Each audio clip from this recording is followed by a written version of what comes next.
Howdy, everyone. Lost Judgment was one of my favorite games of 2021. Yes, it wasn't as good as the first, but it was still a pretty fun entry into this Yakuza shared universe. In the DLC, the main protagonist Yagami is away solving another case. In a way, this is an experiment to see if the character can take on a leading role due to, legal reasons.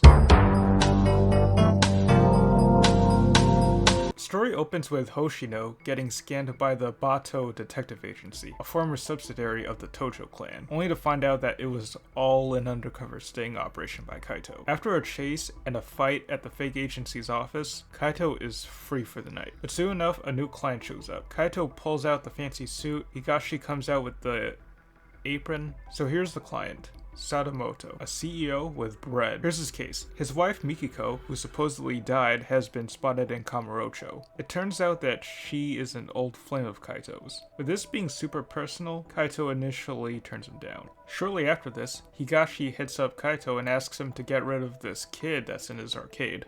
And it turns out this kid might be his son.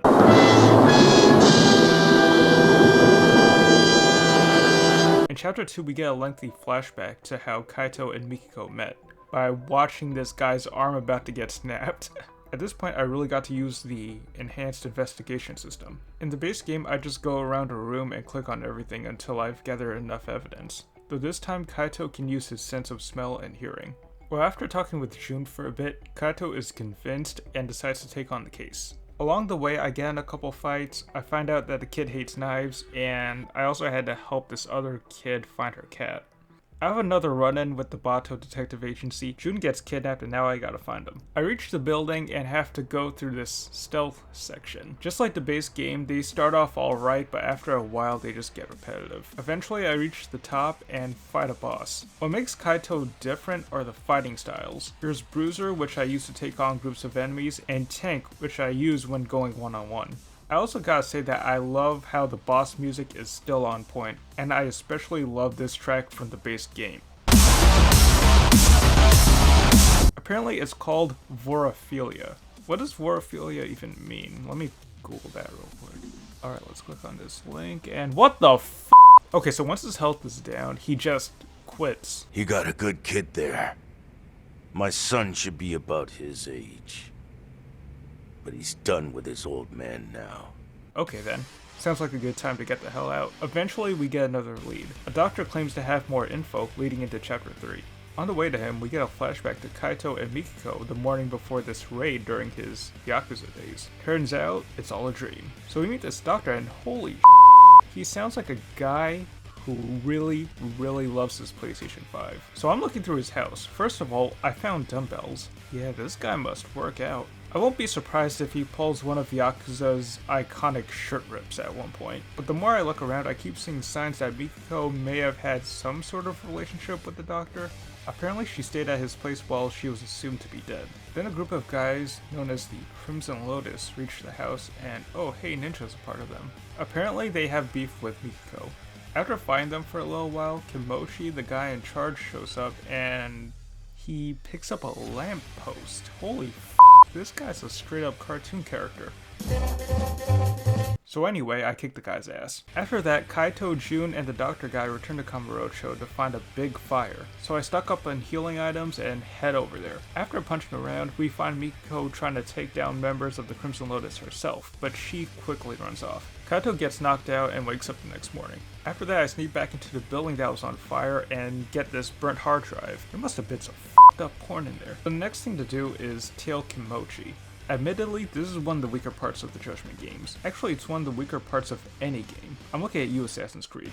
The only thing that made this part of the game bearable were the quick combat sections. I'll never get tired of beating up people with a bike. Yakuza, where anything is a weapon. This thing will break your ankle. So I finally reached Kimochi, and what the f***?